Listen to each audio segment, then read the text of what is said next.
Hi, and welcome back to Becca Babbles podcast. I'm your host, Becca. I'm a certified personal trainer, holistic health coach, and future chiropractor on my way to figuring out this thing we call life. Now, let's get babbling. Hi, everyone, and welcome back to Becca Babbles podcast. This week, we're talking about everything that has to do with working out when you're busy. I know life gets really crazy sometimes, especially for me right now.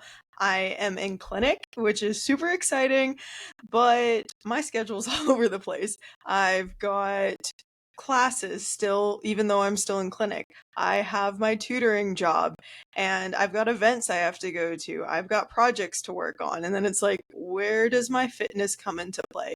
For me, I know it's really important for me to make sure that my health is in check, and going to the gym counts as being a part of that.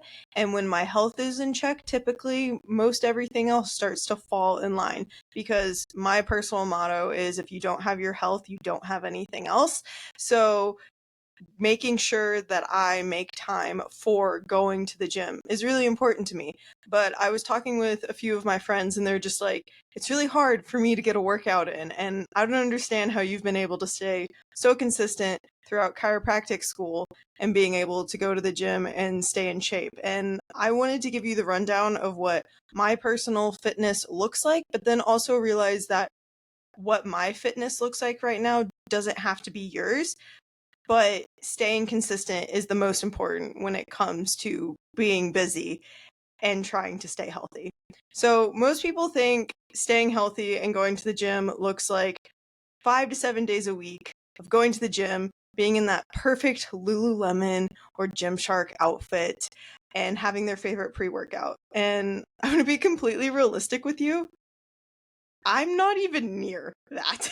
Like, I'm not even close. I don't think I ever have been. I know when I first started going to the gym and was really excited to start lifting weights and like have a workout plan, I had a few of those like fun Lululemon leggings. I still have them.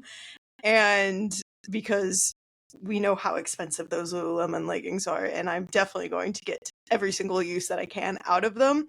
But you see on Instagram where like the girl has the matching like, I wanted to say bra strap, matching bra with the sports bra with the leggings, and she's able to take the cute photos, and she looks great in every single exercise that she's doing. And I did that maybe for the first month when I started working out. And that was when I was in high school, and all I had to really care about was going to high school. And that was it. Now my life is a little bit more complicated where that's not as realistic, and I have other things that are on my mind. And honestly, my favorite workouts are done when I'm just wearing a t-shirt and some sweat shorts or biker shorts. Those are my favorite workouts. There's actually been times recently where I don't really want to go to the gym, and I'm like, but today is a gym day. So I'm going to roll out of bed, eat my breakfast, and get myself ready for the day. And I will still probably have my hair down. I'll put a hood on, and the hood is over my head, and I'll be driving to school. Probably if someone was looking at me as I'm driving to school, they'd be like, this girl's really angry right now. But then there's something about being in that mode, still getting there, still showing up, and then being able to say, I went to the gym because I told myself I was going to the gym. And this goes into the fact that I don't just go to the gym to go to the gym. I identify as a person who goes to the gym and values their health. And I think this is the biggest mind shift that people need to make. And this is why I'm telling you that health doesn't look like going to the gym 5 to 7 days a week, having to wear the Lululemon workout pants and having pre-workout. Health looks like taking care of yourself, drinking enough water, going to the gym when you told yourself that you were going to go to the gym, and valuing your body as being taken care of and not something that needs to be punished. That's what it means to me to identify with being someone who goes to the gym. So even though I might not look perfect getting there, I still got there and I still showed up. Now, like I said, I don't go 5 to 7 days a week. I go 3 days a week and do full body. There's been times in my life where it's only been 2 days a week and I still do full body. I'm still going to stay active throughout the day and get like 1 to 3 walks throughout my day because movement is important. Maybe I'll focus a little bit more on mobility instead of going for a walk, especially if it's like cold outside and I'm like, I don't feel like bundling up and then going for a walk, because the time that I allocated to go for a walk is then taken up by my ability to put on sweatpants and a jacket and a beanie and all the other things. But I try and stay active throughout the day, because just because I work out for an hour doesn't mean that I was technically still an active person. If you just work out for an hour, you're doing a ton of other things the 23 hours a day you are a human being. Now, granted, there is some that you're going to need to allocate towards sleeping, but you get what I'm saying, is that our bodies are made to move. And so you just even standing away from your desk and like taking a few squats, like doing 5 squats and then coming back to your work. That's even shown improvement in productivity and the work that you're doing, because you're getting the blood flow back to your brain. So staying active throughout the day is really important to maintaining your health while you're still busy. And then the last thing that I want to be real with you is that not every workout has to have a PR. Not every workout has to be you going balls to the wall. Just getting moving is okay. It's more about the consistency than getting the PRs. And I wish someone would have told me this sooner, because I feel like when you're first starting going to the gym, you're like, every day is a PR day, and this is amazing, and this is so fun, and this is really cool. And then you see on Instagram other people hitting their PRs or doing crazy workouts and like sweating bullets and all these things. And then there's this point where, especially in this period of your life where you're really busy, you tend to be a little bit more stressed out. Your recovery may not be as great, and you're kind of just coasting. Or you try and hit that PR, but then you feel trashed afterwards. And then the work that you need to work on, so me specifically, I've tried to hit a few PRs or go harder than what I needed to go. And then I needed to study for chiropractic boards afterwards. And I felt like poop. And that's not helpful, because my ultimate goal right now is to become a chiropractor and to do good in my classes and be present for the patients that are in front of me. But I can't do that if I just trashed myself in a workout that was supposed to make me feel better. So the thing that I want to remind you is that 80% of your workouts are honestly just going to be consistency. Showing up, getting there, moving your body, sending a stimulus to your body saying, we still need this muscle. It is important. And then those days where maybe you've had a full 7 to 8 hours of sleep, you had adequate nutrition, you're not stressed out to the max because you've had 3 exams and then this family event and all the things, then those are the days where you're like, okay, the bar is moving pretty good right now. I feel like I could max out on a squat right now. Those are the days where you can hit those PRs because your body's ready. And for me, as a person who likes to track things and who likes to measure things and see the data change, and I still find myself falling into that trap of like wanting that linear progress of everything or things to happen on the days that I think they're supposed to happen, I had to let that go. I had to let go of the fact of me being like, today is the day that I am going to max out on my squat, or today's the day where I'm going to go really heavy. It's more of, okay, I actually feel really good. And also, PRs don't have to just come from you maxing out on a squat. They can also come from you accessing a different range of motion when you're squatting. So maybe you're able to squat a little bit deeper, but with the same weight. That is still a PR, but that's another podcast for another day that we can talk about. So get excited about those days where you can hit those PRs, but also be excited about the days that you still showed up for, even with however messy you are showing up to the gym, as long as you're wearing clothes, that's important. And that you made it there, because you're energizing yourself for the day ahead or the following day, depending on if you work out in the morning or the evening. So when you're going into a workout, ask yourself, did this workout make me feel energized afterwards or not? And if it didn't, maybe you need to decrease either the intensity or the volume of your workout. So I wanted to give you a few options of what workouts could look like. So typically for me, like I've said, I am doing a 3-day full body workout plan right now. And then I'll have 2 days of mobility because I'm working on my ankle mobility currently because I'm trying to work on my running also. And for me, my previous ankle sprain is kind of getting in the way of that. I've also still been dealing with some arm pain that I kind of talked about in like my PCOS podcast, which is doing better, which is great. And so I've been working on mobility for that as well. So those are what my mobility days are focused on. And then Saturdays, I typically take more of a, I guess, active rest day, whatever you want to call it. I'll still go on like a pretty long walk if I wanted to. And then Sunday is where I go on a mile run because currently I am having this goal of trying to decrease my mile time. Now, you don't have to do all of that. You can just do 2 to 3 days a week of full body. And what's so cool is that if you just stick with full body instead of doing a body part split, you get the benefits even if you skip a day. So let's say you plan to do 3 days a week full body, but then maybe something pops up on Friday, and Friday is typically when you worked out. And you can't do Friday and you can't do Saturday, and you're like, oh, shoot, I can't do this.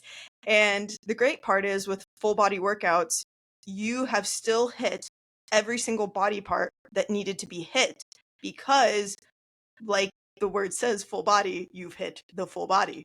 But if you do a split, so let's say you have your back and arm day, and then you have your leg day, and then you have your chest day. I don't know what the other ones are because I don't do them. So let's say you skipped maybe your leg day and you can't get to your leg day on Saturday. Now you've completely missed your legs altogether. And especially if you're really busy in this season of life, you tend to continue to miss the days that you don't like to do. So then you end up missing leg day, day after week after week. But with full body, that doesn't typically happen. Also, I find when people do full body workouts, they tend to pick better exercises or exercises that I like to call bigger bang for your buck.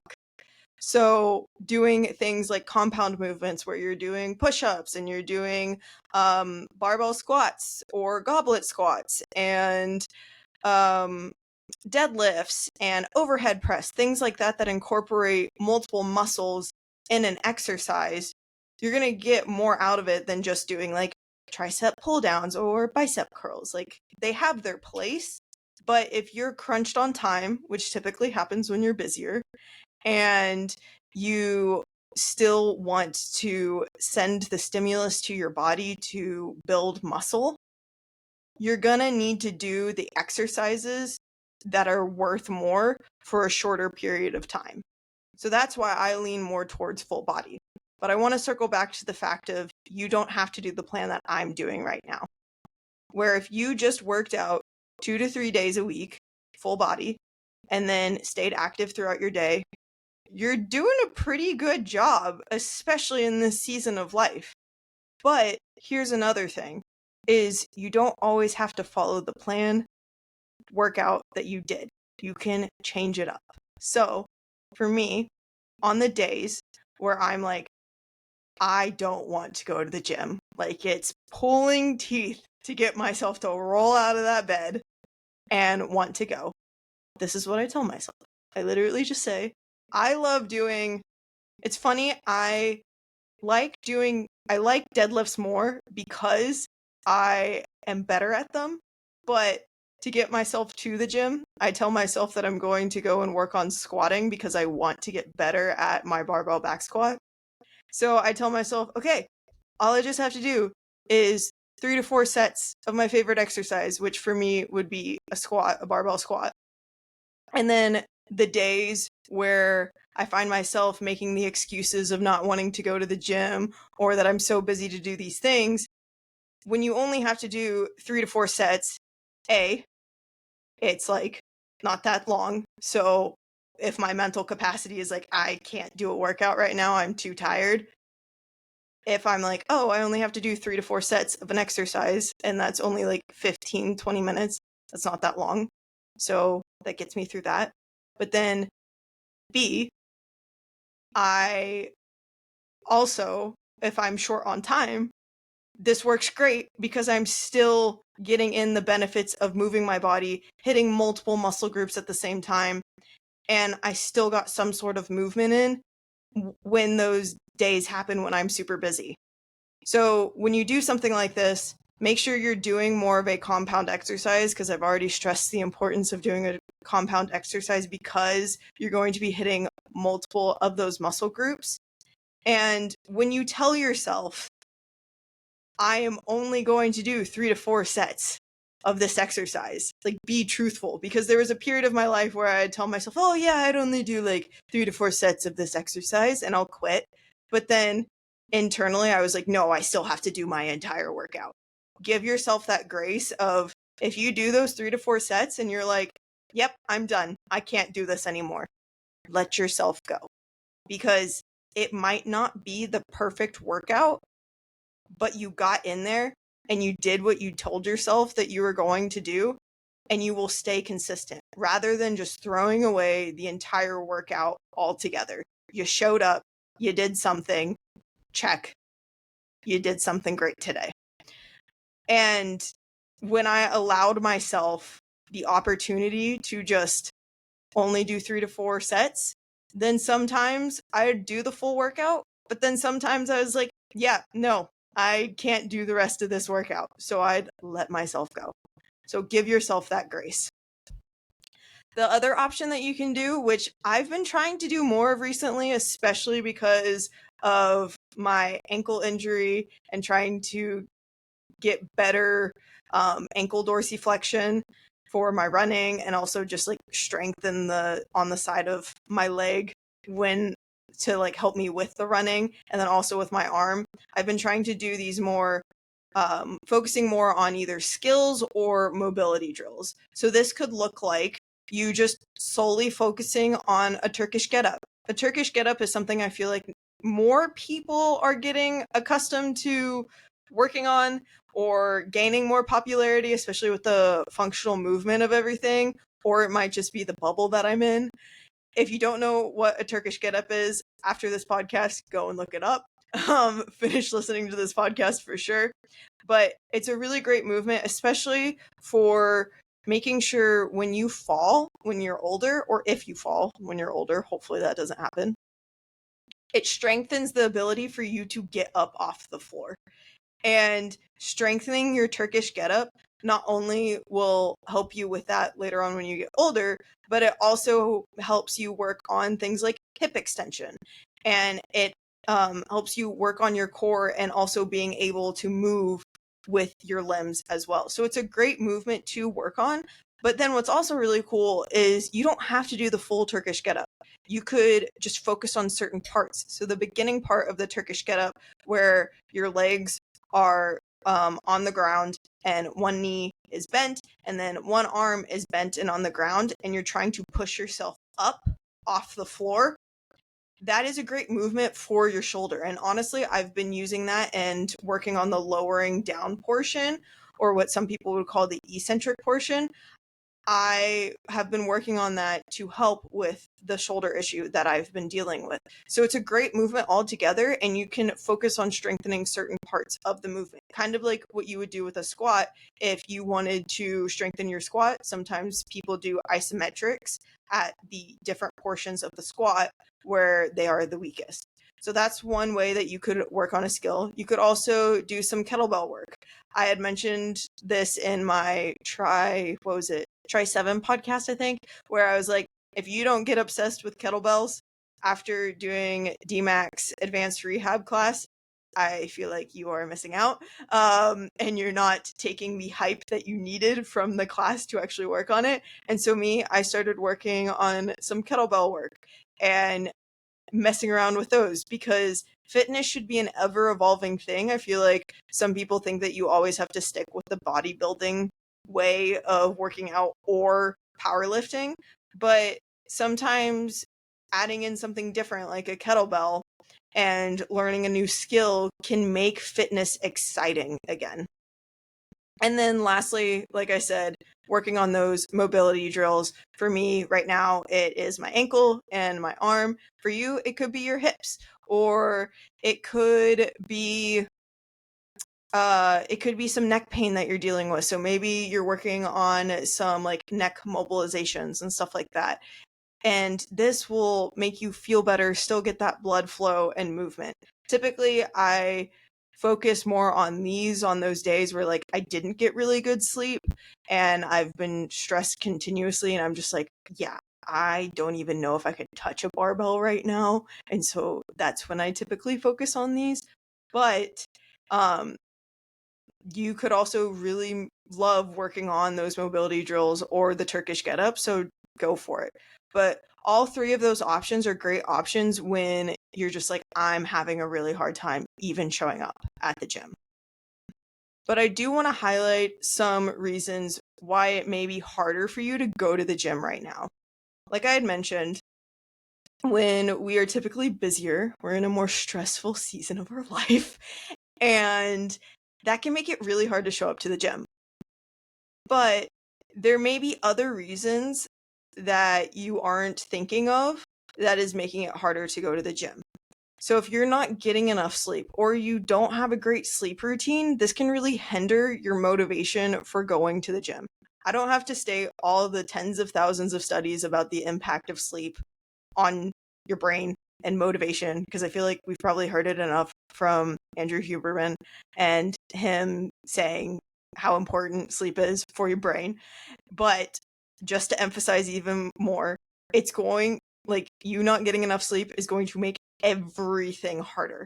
So just putting away electronics or putting on wow, that was hard to say, blue blockers 30 minutes before bed or an hour before bed is going to make such a big impact. I know for me, I got stuck in a habit of being on my phone right before bed, and I had deleted all of like Netflix and Disney and Hulu from my phone.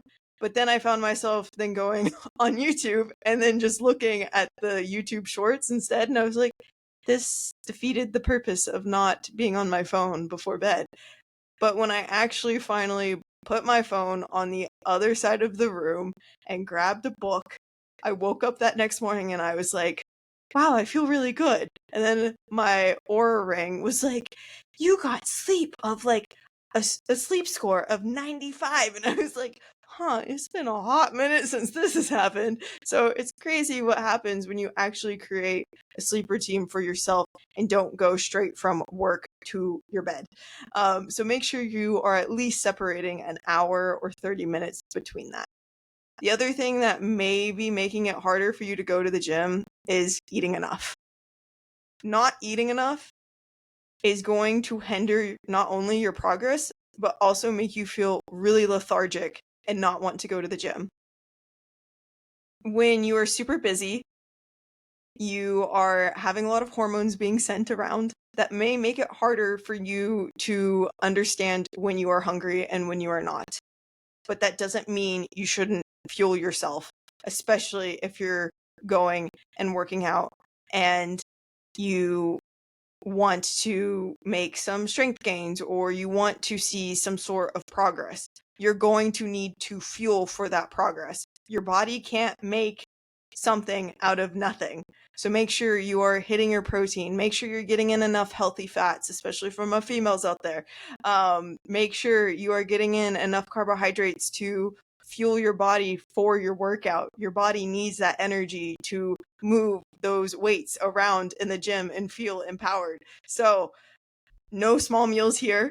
We are eating enough here so that we can fuel for the gym. All right. At the end of the day, though, Fitness doesn't have to be this complicating all or nothing thing.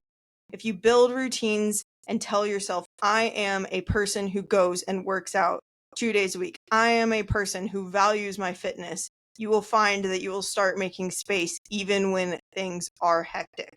But even if things are hectic and you feel like you can't make it to the gym, your workouts don't have to be perfect, and that's okay. Staying consistent is the most important thing. Showing up, moving your body, and giving yourself the permission to adjust even when things are busy is when fitness becomes sustainable for the lifelong, and you will be making progress and showing off all those really cool muscles that you've just built in the gym, or being able to pick up your kid and feeling strong and powerful. And that's all I want for you in this podcast.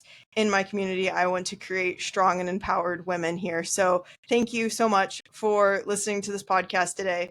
I hope you found it helpful. If you have any questions, please send me a DM on Instagram at Becca Ann Wellness, or send me an email at beccababblespodcast@gmail.com if you have any questions. Also, if you are in the DFW area and you would like to get treated by me as a chiropractic intern at Parker University, please fill out the link in the description and you can come and see me. I would love to help you either improve your squatting mechanics or any other lifts that you would like to improve. I'd love to help get you out of pain if you are currently experiencing any sort of back pain, neck pain, or if you are dealing with headaches. I'd love to support you in any sort of way. So if that is something you are interested in and you are in the DFW area, please fill out that link below.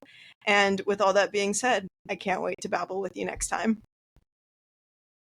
Thank you so much for listening to this episode of Becca Babbles podcast. If you enjoyed this episode, the best thing that you can do is leave a 5-star rating and review on Apple Podcasts, Spotify, or any other listening platform of your choosing. If you want to learn more about me, you can do that by following me on Instagram at Becca Ann Wellness, or by checking out my blog, freebies, offers, and newsletter on my website at beccaannwellness.com. If you want to share the love of the podcast, you can do that by taking a screenshot and sharing it on social media and tagging me and the podcast at Becca Ann Wellness and using the hashtag Becca Babbles Podcast. I hope you have a great rest of your day, and I can't wait to babble with you next time.